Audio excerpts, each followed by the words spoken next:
మీరు దానియేలు గ్రంథం యొక్క చరిత్ర నిరూపణను గమనిస్తున్నప్పుడు సమకాలికమైనటువంటి చరిత్రకారులు మీరు గమనిస్తున్నప్పుడు ప్రాముఖ్యంగా మనకు హెరోడోటస్ వంటి చరిత్రకారుడు మనకు కనబడతాం. బబులోను రాజు అయినటువంటి నెబుకద్నెజరు రాజు తాను యూఫ్రాటీస్ నదిని దాటిలో దానియేలు, షద్రకు, మెషకు, అబేద్నెగోల మీరు దానియేలు గ్రంథము 11వ అధ్యాయం మీరు గమనిస్తున్నప్పుడు అక్కడ అలెగ్జాండర్ గురించినటువంటి కొన్ని ప్రాముఖ్యమైనటువంటి వివరాలు మనకు కనబడతాయి. అలెగ్జాండర్ యొక్క పతనాన్ని గురించి కూడా దానియేలు గ్రంథంలో ప్రస్తావింపబడిందనే విషయాన్ని మనం గమనించాలి.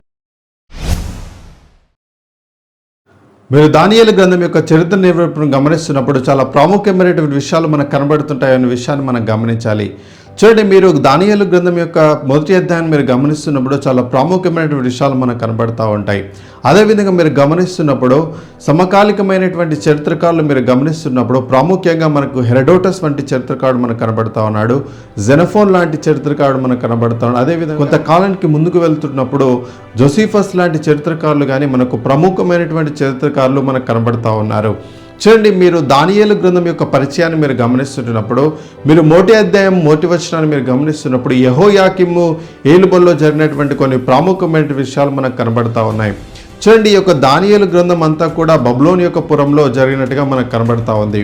అయితే అప్పుడున్నటువంటి బబులోను రాజు అయినటువంటి నెబుకద్నెజరు రాజు తాను యూఫ్రాటీస్ నదిని దాటుకుని అనేకమైనటువంటి ప్రాంతాలు ముట్టడి వేసుకుంటూ అనేకమైనటువంటి ప్రాంతాలు ఆక్రమించుకుంటూ తాను ముందుకు వస్తూ యెరూషలేము యొక్క పట్టణాన్ని కూడా ముట్టడి వేసినట్టుగా యెరూషలేము యొక్క ప్రాంతాన్ని కూడా తాను ధ్వంసం చేసినట్టుగా మనకు కనబడతా ఉంది. యెరూషలేము యొక్క ప్రాంతంలో ముట్టడి వేసి అక్కడున్నటువంటి మందిరాన్ని ధ్వంసం చేసినట్టుగా మనకు బైబిల్లో సెలవిస్తూ ఉంది. చూడండి, యెరూషలేము యొక్క ప్రాంతానికి ముట్టడి వేసి యెరూషలేములో ఉన్నటువంటి ఆ యొక్క మందిరాన్ని ధ్వంసం చేసి అక్కడ ఉన్నటువంటి అనేకమైనటువంటి ఉపకరణాలను కానివ్వండి, వస్తువులను కానివ్వండి, అక్కడ ఉన్నటువంటి బంగారాన్ని కానివ్వండి, అనేకమైనటువంటి వస్తువులు తాను బబులోను పురానికి కొనుక్కోబడినట్టుగా మనకు కనబడతా ఉన్నాడు.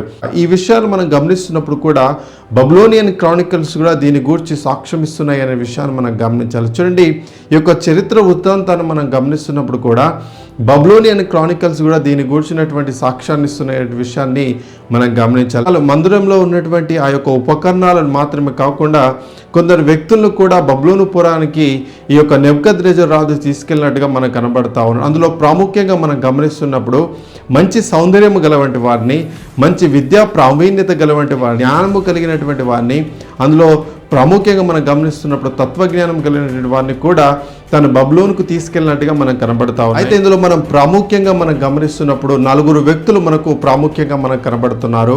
అందులో దానియేలు, షద్రకు, మెషకు, అబేద్నెగోల వంటి ప్రముఖులు ఇందులో మనకు కనబడతా ఉన్నారు. చూడండి, దానియేలు, షద్రకు, మెషకు, అబేద్నెగోల గురించి మనము చూస్తున్నప్పుడు వీళ్ళు ప్రాముఖ్యంగా బబులోను కొనుక్కోబడిన తర్వాత దాదాపు రాజు తినేటువంటి భోజనాన్ని కానీ రాజు పానం చేసేటువంటి ద్రాక్షరసాన్ని కానీ తీసుకొనక తమ్మును తాము అపవిత్రపరచుకోవద్దనేటువంటి ఉద్దేశంతో వాళ్ళు అటువంటి ఉద్దేశాన్ని కలిగినట్టుగా మనకు కనబడుతుందనే విషయాన్ని మనం గమనించాలి. చూడండి, యెహోయాకీము తర్వాత యెహోయాకీను ఆ యొక్క రాజుగా అవుతున్నట్టుగా మనకు కనబడుతుంది. చూడండి, ఇంకో ప్రముఖమైనటువంటి రాజును మనం గమనిస్తున్నాం. అతని పేరు బెల్షాజరు అనేటువంటి విషయాన్ని మనం గమనించాలి. చూడండి, ఈ యొక్క బెల్షాజర్ గురించి మనం ధ్యానిస్తూ ఉంటున్నప్పుడు కొన్ని ప్రముఖమైన విషయాలు మనకు కనబడతా ఉంటాయి. చూడండి, దేవుని దృష్టికి హేయక్రియలు జరిగించినటువంటి వాడిగా కనబడతా ఉన్నాడు. దేవుని దృష్టికి హేయక్రియలు జరిగించి దేవుని యొక్క తీర్పును పొందుకున్నట్టుగా మనకు కనబడుతున్నాడు. చూడండి, యెరూషలేము నుంచి తీసుకొచ్చినటువంటి ఆలయ సంబంధమైన ఉపకరణాల్లో ద్రాక్షారసము పానం చేసినటువంటి వాడిగా కనబడుతూ ఉన్నాడు. తనతో ఉన్నటువంటి ఆ రాజ సంబంధం అందరూ కూడా ఆలయ సంబంధమైన ఉపకరణాలలో ద్రాక్షారసము పానం చేసి దేవుని దృష్టికి హేయక్రియలు జరిగించినటువంటి వాడిగా బెల్షాజర్ కనబడతా ఉన్నాడు. దేవుని యొక్క ఉగ్రత, దేవుని యొక్క తీర్పు ఈ యొక్క బెల్షాజర్కు ఆ కాలంలోనే వచ్చిందనే విషయాన్ని మనం గమనించాలి. చూడండి, దేవుని సన్నిధిలో వచ్చినటువంటి చేవరత గోడ మీద రాసినటువంటి ఆ శాసనము చూసి అతడు కలవరపడుతున్నాడనే విషయాన్ని మనం గమనించాలి. అయితే ఈ యొక్క శాసనాన్ని గురించి మనం గమనిస్తున్నప్పుడు ఈ శాసనం ఏ విధంగా రాయబడిందనే విషయాన్ని మనం గమనిస్తున్నప్పుడు మెనే టేకెల్ ఫారసిన్ అనేటువంటి విషయము ఆ చేవరత రాసిందనే విషయాన్ని మనం గమనించాలి. చూడండి, దాని యొక్క భావాన్ని తెలుసుకోలేక ఈ యొక్క రాజు కలవరపడినటువంటి సమయంలో తాను కొందరి సలహా మేరకు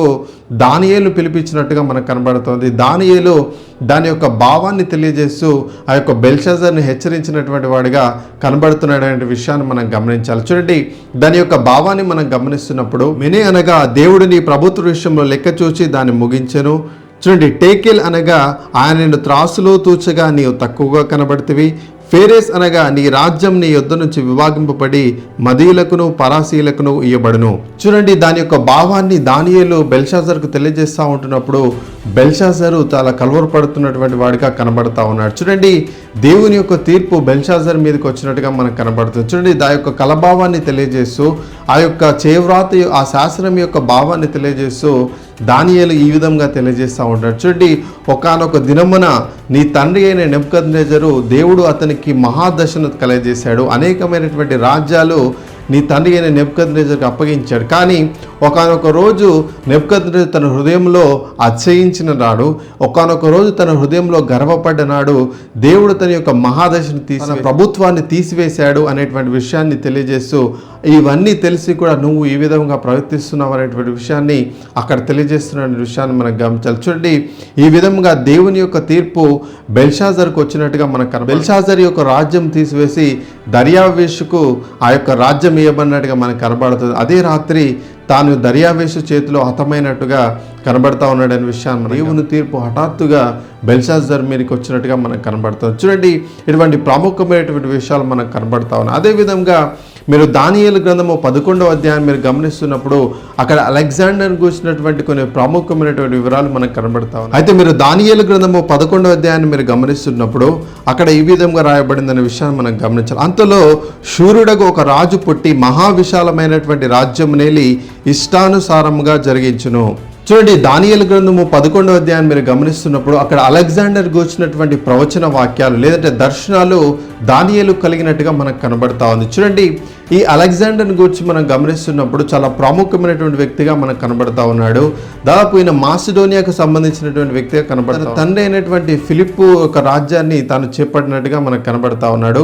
అప్పుడున్నటువంటి అనేకమైనటువంటి గ్రీకు రాజ్యాలను ఏకం చేసుకొని తను అనేకమైనటువంటి రాజ్యాలను జయిస్తూ వెళ్తున్నాడు అనే విషయాన్ని మనం గమనించాలి. చూడండి, అలెగ్జాండర్ అనేకమైనటువంటి రాజ్యాలను తన వశం చేసుకున్నాడు అనే విషయాన్ని మనం గమనించాలి. అదేవిధంగా మనం దానియేలు గ్రంథము 11వ అధ్యాయాన్ని మీరు గమనిస్తున్నప్పుడు కూడా అక్కడ ఉన్నటువంటి ప్రముఖమైన విధంగా ప్రపంచ రాజ్యాలను తన వశం చేసుకుంటాడో, ఏ విధంగా అనేక రాజ్యాలను జయిస్తూ వెళ్తాడో అనేటువంటి అనేకమైనటువంటి విషయాలు దానియేలు తన దర్శనంలో చూసినటువంటి వాడిగా కనబడతా ఉన్నాడు. చూడండి, అంత మాత్రమే కాకుండా అలెగ్జాండర్ యొక్క పతనాన్ని గురించి కూడా దానియేలు గ్రంథంలో ప్రస్తావింపబడిందనే విషయాన్ని మనం గమనించాలి. చూడండి, ఏ విధముగా అలెగ్జాండర్ యొక్క రాజ్యము తన రాజ్య ప్రతినిధుల మధ్య విభాగింపబడుతుంది అనేటువంటి విషయాన్ని మనం గమనిస్తున్నప్పుడు చాలా ప్రాముఖ్యంగా మనకు అనేకమైన విషయాలు మనకు అలెగ్జాండర్ యొక్క రాజ్యము 4 రాజ్యాలుగా విభాగింపబడిందనే విషయాన్ని మనం గమనించాలి. ప్రాముఖ్యంగా మనకు 2 రాజ్యాలు మనకు కనబడతా ఉన్నాయి. టాలమిక్ ఎంపైర్, సెల్యూసిడ్ ఎంపైర్ అనేటువంటి 2 ప్రాముఖ్యమైనటువంటి రాజ్యాలు మనకు కనబడుతున్నాయి. అదే మనము దానియేలు గ్రంథము 11వ అధ్యాయాన్ని మీరు గమనిస్తున్నప్పుడు అందులో ఈ విధముగా రాయబడింది, అతడు రాజైన తర్వాత అతని రాజ్యము శిథిలమై ఆకాశము నలుదిక్కులుగా విభాగింపబడను. అది అతని వంశము వారికి గాని అతడు ప్రభుత్వం చేసిన ప్రకారము ప్రభుత్వం చేయవారికి గాని విభాగింపబడదు. అతని ప్రభుత్వము వేరుతో పెరికివేయబడను. అతని వంశపు వారు దాన్ని పొందరు గాని అన్యులు పొందుదురు. చూడండి, అలెగ్జాండర్ పతనాన్ని గురించినటువంటి వివరాలు, అలెగ్జాండర్ పతనాన్ని గురించినటువంటి ప్రవచన వాక్యాలు కానీ దర్శనాలు కానీ చాలా ప్రాముఖ్యంగా దానియేలు గ్రంథంలో పొందుపరచబడ్డాయి అనే విషయాన్ని మనం గమనించాలి. చూడండి, ఇదే విషయాన్ని మనం గమనిస్తున్నప్పుడు ఇంకా ప్రాముఖ్యమైనటువంటి విషయాలు మనకు కనబడతా ఉన్నాయి. చూడండి, ఇదే విషయాన్ని తెలియజేస్తూ నెబుకద్నెజరు రాజుతో అంటాడు. అదేవిధంగా మనం గమనిస్తున్నప్పుడు దానియేలు బెల్షాజర్తో మాట్లాడుతున్నప్పుడు దేవుడు మనుషుల రాజ్యంలో ఏల్చుచు తాను ఎవరిని స్థాపింపగోరునో వారిని స్థాపించు, ఎవరిని తీసివేయగోరునో వారిని తీసివేస్తున్నాడు అనే విషయాన్ని మనం గమనించాలి. చూడండి, ఎవరిని స్థాపించాలో దేవుడు వారిని స్థాపిస్తూ ఎవరి యొక్క రాజ్యమును పెరికివేయాలో వారి యొక్క రాజ్యాలు పెరికివేస్తున్నాడు అనే విషయాన్ని మనం గమనించాలి. చూడండి, ఈ యొక్క లోక రాజ్యాలన్నింటినీ కూడా నిజమైనటువంటి రాజు అయినటువంటి దేవాది దేవుడి యొక్క చేతిలో ఉన్నాయనే విషయాన్ని మనం గమనించాలి. చూడండి, ఇటువంటి విషయాలను మనం గమనిస్తున్నప్పుడు మీరు దానియేలు గ్రంథము 7వ అధ్యాయాన్ని మీరు గమనిస్తున్నప్పుడు అనేకమైనటువంటి రాజ్యాల గురించినటువంటి ప్రస్తావన ఇక్కడ చేయబడింది. అయితే ఇటువంటి అనేకమైనటువంటి రాజ్యాలను గురించి ప్రస్తావన చేయబడుతూ ఇంకొక రాజ్యాన్ని గురించినటువంటి ప్రస్తావన చేయబడింది. అదే మనుష్య కుమారుని గురించినటువంటి రాజ్యాన్ని గురించినటువంటి ప్రస్తావన చేయబడింది. అయితే ఒక లేఖన భాగాలు మనం గమనిస్తుంటున్నప్పుడు అయితే దానియేలు గ్రంథం 7వ అధ్యాయంలో మనుష్య కుమారుని గురించినటువంటి దర్శనాలు మనం గమనిస్తున్నప్పుడు రాత్రి కలిగిన దర్శనంలో నేను ఇంకా చూస్తుండగా ఆకాశ మేఘాలుడై మనుష్య కుమారుని పోలే ఒకడు వచ్చి ఆ మహావృద్ధుడకు సన్నిధిని ప్రవేశించి ఆయన ప్రభుత్వము శాశ్వతమైనది, అది ఎన్నటికి తొలగిపోదు. ఆయన రాజ్యము ఎన్నడూను లయము కాదు. చూడండి, మనుష్య కుమారుని కూర్చున్నటువంటి ప్రాముఖ్యమైనటువంటి విషయాలు అక్కడ రాయబడ్డాయి. అయితే అనేకమైనటువంటి రాజ్యాలు లేపబడ్డాయి, అనేకమైనటువంటి రాజ్యాలు పతనమవుతూ వచ్చాయి. కానీ మనుష్య కుమారుడు యొక్క రాజ్యం ఏదైతే ఉందో ఆ రాజ్యం అనేక సంవత్సరములు ఉంటుందని, అది యుగయుగములు ఉంటుందని, రాజ్యానికి లయము లేదనేటువంటి విషయాన్ని దానియేలు గ్రంథంలో చాలా ప్రాముఖ్యంగా తెలుపబడిందనే విషయాన్ని మనం గమనించాలి. అయితే ఎవరిని గురించి ప్రవచన వాక్యం తెలుపు? అయితే మనుష్య కుమారుని గురించి మాట్లాడుతూ అతని యొక్క రాజ్యాన్ని గురించి ప్రస్తావించు, అతని యొక్క రాజ్యం శాశ్వతమైనదని, ఆయన ప్రభుత్వం ఎన్నటికీ తీసివేయబడదనేది, అది లయము కానిదని, అది ఎన్నటికీ యుగయుగములు అది స్థాపింపబడుతుంది అనేటువంటి విషయాన్ని మనుష్య కుమారుని గురించినటువంటి ప్రవచన వాక్యాలు మనకు కనబడుతున్నాయి.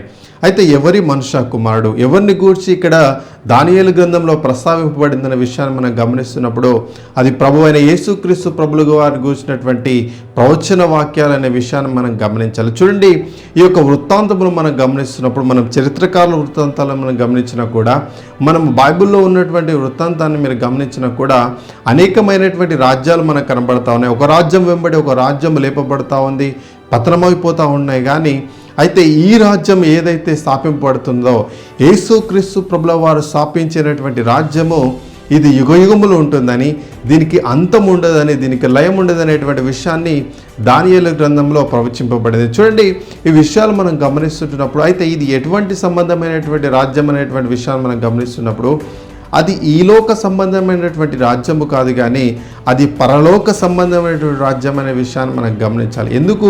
ఎందుకంటే ఈ లోకంలో స్థాపింపబడిన ఏ రాజ్యమైనా కూడా, ఈ లోకంలో స్థాపింపబడినటువంటి ఏ రాజ్యమైనా కూడా ఒకానొక రోజున పతనం అవుతుందే కానీ శాశ్వతము నిలిపబడేటువంటి రాజ్యం అయితే కాదు. కానీ పరలోక సంబంధమైనటువంటి రాజ్యం ఏదైతే ఉందో ఆ రాజ్యము యుగయుగములు ఉంటుందని, ఆ రాజ్యమును శాశ్వతమైనదని, ఆ రాజ్యమునకు అంతముండదనే విషయాన్ని ఇక్కడ దానియేలు గ్రంథంలో చాలా స్పష్టంగా చేయబడింది. చూడండి, యేసుక్రీస్తు ప్రభుల వారు కూడా నిన్ను నన్ను కూడా ఆ రాజ్యానికి వారసులుగా చేయడానికే ఈ లోకానికి ఎదించాడనే విషయాన్ని మనం గమనించాలి. చూడండి, ఆయన మనను పరలోక సంబంధమైనటువంటి వాడిగా, లేదా పరలోకమైన రాజ్యంలో మనను వారసులుగా చేసుకోవడానికే ఈ లోకంలోనికి వచ్చి మనను ఆ రాజ్యానికి వారసులుగా చేస్తున్నాడనే విషయాన్ని మనం గమనించాలి. అయితే ఆ రాజ్యానికి అంతం ఉండదని, ఆ రాజ్యము యుగయుగములు ఉంటుందనే విషయాన్ని మనం గమనించాలి.